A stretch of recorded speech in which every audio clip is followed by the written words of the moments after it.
사회가 최초의 합의, 원시적 합의로 구성되었다면 그 이전의 인간은 어떤 환경 속에 놓여 있었다고 보아야 할까요? 물론 그것도 하나의 가정이겠지만요.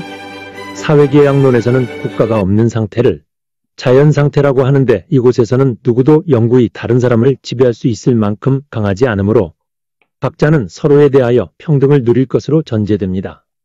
다른 말로 사람들은 저마다 모두 자연적 자유를 누리는 것이지요. 그런데 사회계약론을 주장한 사람들 중 루소를 제외한 대부분의 사람들은 자연상태는 그 자체로는 불안정하며 지속 가능하지 않다고 봅니다. 각자에게 주어진 자연적 자유가 각자의 평온한 삶의 조건으로 이어지지는 않는다는 거죠. 어떤 우연한 사건이 계기가 되었건, 인간이 지닌 악덕들끼리의 끊임없는 갈등과 불화가 계기가 되었건 간에 사회계약론자들은 자연상태에 더 이상 감내할 수 없는 어떤 순간이 오면서 사람들은 해결 방안을 찾기 시작하였다고 가정합니다. 그래서 자연상태는 사회계약론자들에게는 사람들이 자유를 포기하면서까지 사회라는 구속에 자발적으로 들어가는 이유를 설명하는 배경이 되는 겁니다. 자연 상태를 어떤 식으로 보길래 불안정하며 지속 가능하지 않았을 것이라고 하는 건가요? 17세기의 사상가들이 인간이 공식적으로 사회라는 속박에 얽매이지 않았을 때를 표현하기 위해 자연상태라고 이름을 붙인 이 상황에서는 폭력과 무질서가 생활의 방식이고 각자는 늘 불안과 위험에 노출되어 있습니다. 홉스는 자연상태에서는 항상 두려움과 폭력적 죽음의 위험이 도사리고 있고, 인간의 삶은 고독과 빈곤에 시달리고 끔찍하고 잔인하며 숨이 막힐 지경이라고 설명합니다. 그래서 홉스에게 있어서의 자연상태는 투쟁상태이며, 리바이어던에 나오는 유명한 말을 인용하자면 만인에 대한 만인의 투쟁에 놓여 있는 상태죠. 이런 상태에서 사람의 행동을 결정짓는 것은 죽음에 대한 공포, 그리고 이로 인해 서로가 서로에 대하여 보이지 않는 잠재적 위험으로부터의 방어입니다. 사무엘 폰 푸펜도르프 역시 홉스와 같이 자연상태와 자연상태 속의 인간을 매우 비관적으로 보았는데요. 그는 자신의 저서 인간과 시민의 의무에 관하여서 인간은 어떤 야생동물보다 더 비참하며 인간보다 더 사납고 길들이기 힘들며 사회의 평화를 깨뜨리는 악덕이 탁월한 동물은 없다고 신랄하게 평가하였습니다. 그런데 자연 상태를 너무 끔찍하고 부정적인 것으로만 본 건 아닐까요? 평화롭게 법 없이도 잘 살 수 있는 그런 인간 공동체는 불가능했다. 이렇게 전제하는 것도 너무 일방적인 시각 아닌가 싶기도 한데요. 좋은 지적입니다. 로크 같은 사람은 홉스나 푸펜도르프와는 달리 자연 상태에 있는 모든 개인들이 탐욕스럽고 호전적이라고 보지는 않았습니다. 대다수의 사람들은 선천적으로 평화로우며 자비롭고 타인을 향한 의무를 기꺼이 행할 것으로 봤습니다. 그렇지만 로크가 볼 때 자연 상태가 비록 투쟁의 상태는 아니라 할지라도 그 상태는 갈수록 점점 더 갈등으로 비화하여 어느 한 순간에라도 폭발할 가능성은 높았습니다. 왜냐하면 그런 상황에서는 누군가의 권리가 존중될지 여부는 각자의 결정에 달려있고, 자연 상태의 법을 해석하는 것 역시 각자의 몫이기 때문이죠. 우리가 흔히 쓰는 말 중에 다 내 맘 같지 않다는 말이 있죠. 서로 신뢰할 때는 문제가 없는데, 문제는 이런 신뢰가 상대방의 호의, 선의에만 전적으로 달려있다는 거죠. 맘먹고 그걸 악용하려고 하는 사람이 있으면 규칙이 깨지고 신뢰가 무너지고 서로 감시와 견제하는 비용이 들어가기 시작하는 거죠. 좋은 뜻을 가지고 호의로 대하는 사람들 사이에서도 어떤 하나의 문제를 둘러싸고 의견 불일치가 있을 수 있고, 때로는 그것이 매우 심각하게 발전할 수도 있습니다. 이건 인간성이 좋고 나쁘고의 문제가 아니죠.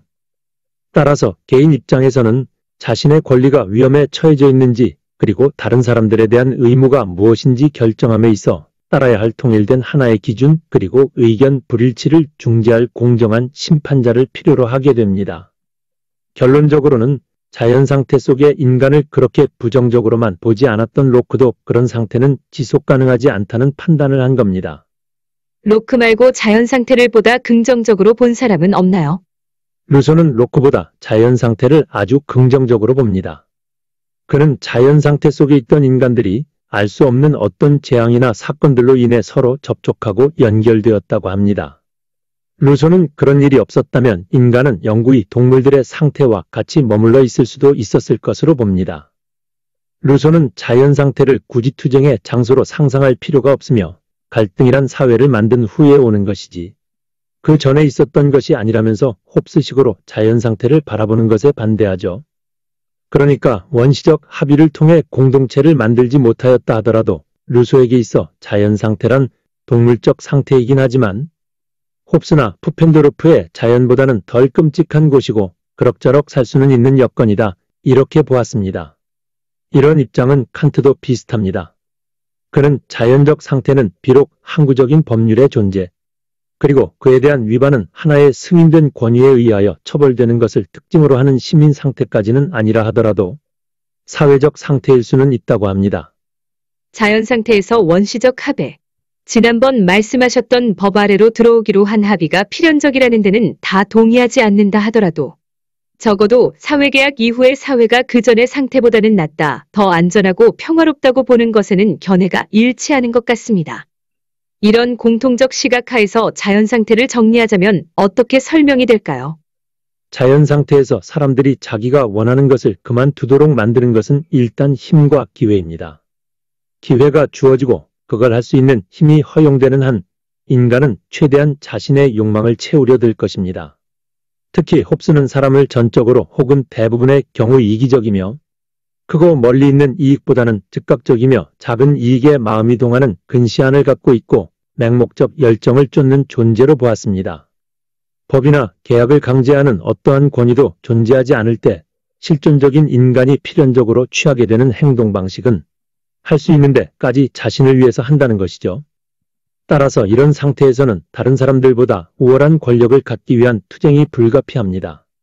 그렇게 되면 정말 피곤한 삶이 될 것 같은데요. 우월하다는 것은 어디까지나 상대적이잖아요.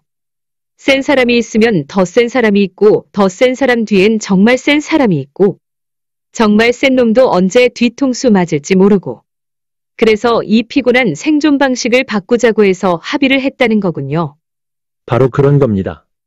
갈등의 본질 및 그것이 자연 상태 속에 어떠한 성격으로 존재하는지의 여부를 둘러싼 입장 차이가 있음에도 불구하고 자신에 대한 잠재적인 위협에 대한 대응책으로서 사람들이 모두에게 구속력을 갖는 하나의 합의의 필요성을 제기하기에 이르렀다는 점에 관하여는 사회계약론자들 모두가 동의합니다. 홉스식으로 보자면 만인에 의한 만인의 투쟁 속에서는 저마다 쾌적한 삶을 지향하고 폭력적인 살상을 피하여 일신의 안전을 우선 도모하고 싶어해도 그런 욕구가 충족되지 못하므로 사리분별을 하는 인간으로서는 당연히 이런 비극적 상태에서 벗어나기 위한 노력을 하게 되는데 모든 사람이 절대적 주권자의 권력을 승인하고 거기에 복종하는 것이 사실상 유일한 대안이라는 것입니다. 다른 한편 루소식으로 보면 사회 내에서의 개인들을 묶는 것은 이들 사이의 합의의 결과물이고 이 합의는 사회의 출범과 직결됩니다. 이 합의에 참여하게 되는 동기는 무엇인가? 그것은 자연 상태에서 완전히 자유롭게 남아있는 것.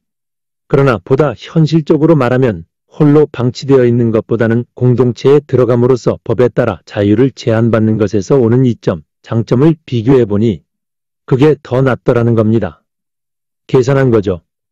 다시 말해 무제한의 자유보다 법에 따른 자유가 더 가치 있다고 신중하게 파악하는 개인들의 결정이 합의의 토대라는 것입니다.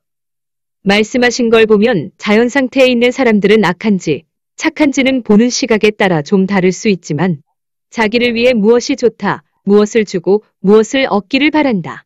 이런 것에 대하여는 빠삭하게 계산이 빠른 존재. 이렇게 정리될 것 같은데 맞는가요? 바로 보신 겁니다. 그래서 제가 자연 상태에 있었다고 상정되는 인간상은 결코 무지한 존재가 아니라고 했었지요.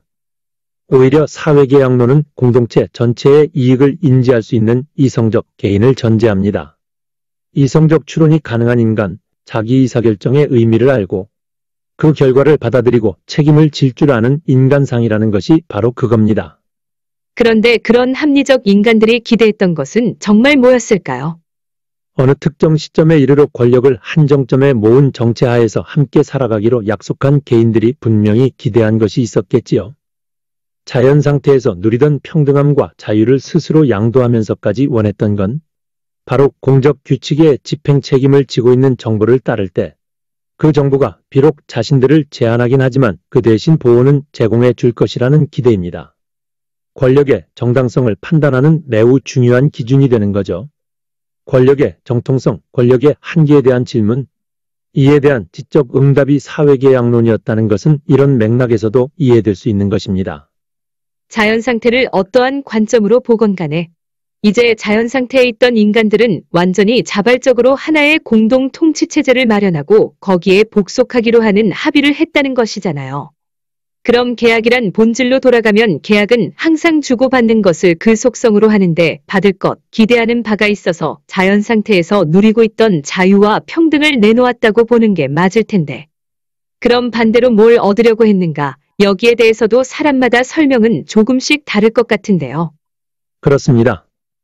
예를 들어 인간이 가장 중요하게 여기는 그 무엇을 홉스는 생명, 루소는 권리, 로크는 자선, 푸펜도르프는 온갖 것들, 마이클 왈저는 안전과 복지 필요의 충족이라고 봅니다.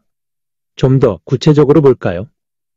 홉스에게 있어 인간 행위의 유일하면서 압도적인 동기는 죽음에 대한 공포와 살기 위한 갈망입니다. 그 두려움과 갈망은 인간으로 하여금 자신의 생존을 확보하는 데 필요한 것이라면 무엇이건 간에 하도록 하는 도덕적 허용을 가져오는 것이죠. 또한 홉스가 볼 때 생명 안전에 대한 담보뿐만 아니라 재산, 산업, 상업과학, 예술, 문자와 같은 문명화된 삶의 모든 조건들이 결핍된 상태에서 산다는 것은 인간 본성에 배치됩니다. 따라서 사회계약 전에 인간이 자연 상태로부터 벗어나고자 애쓰는 것은 이런 조건들의 결핍이 주요 원인이 됩니다. 사회는 이걸 채워줘야 하는 것이죠. 그는 이렇게 말합니다. 인간으로 하여금 평화를 지향하게 하는 정념은 죽음에 대한 공포, 그리고 또한 쾌적한 삶을 위해 필요한 재화에 대한 욕망이며 동시에 경제활동을 통해 이것을 얻으려는 바람이다. 한편 로크는 자산의 역할을 주창하면서 소유에 대한 보호의 필요성이야말로 시민사회를 형성하는 주된 요인이라고 보았습니다. 마이클 왈저는 필요의 충족을 사회계약의 참여 동기로 봅니다. 이 필요의 대상으로 왈저가 드는 것은 문화와 종교 그리고 정치를 포함한 공동체 그 자체입니다. 여기에 구성원으로서의 정체성을 갖고 참여하고 있는가, 참여하도록 보장하고 있는지 여부가 사회계약 이행과 불이행을 가른다는 것이죠. 왈저는 정부는 인간의 필요들을 제공하기 위한 인간 지혜의 산물이다. 인간은 바로 이 지혜를 통해 자신들의 필요를 제공받을 권리가 있다는 에드먼드 버크의 말을 인용하면서 이 설명이 기본권에 대해 가장 근접한 서술이라고 합니다. 왈저는 이러한 필요, 특히 안전과 복지의 필요성을 인식하고 제공하는 공동체로서 대표적인 존재로 국가 공동체를 꼽습니다. 왈저의 말에 의하면 이 공동체의 멤버로서의 정체성, 진정한 구성원이 될 수 있는 권리의 충족이 사회계약 참여 과정에서 기대되었던 것들이라는 겁니다.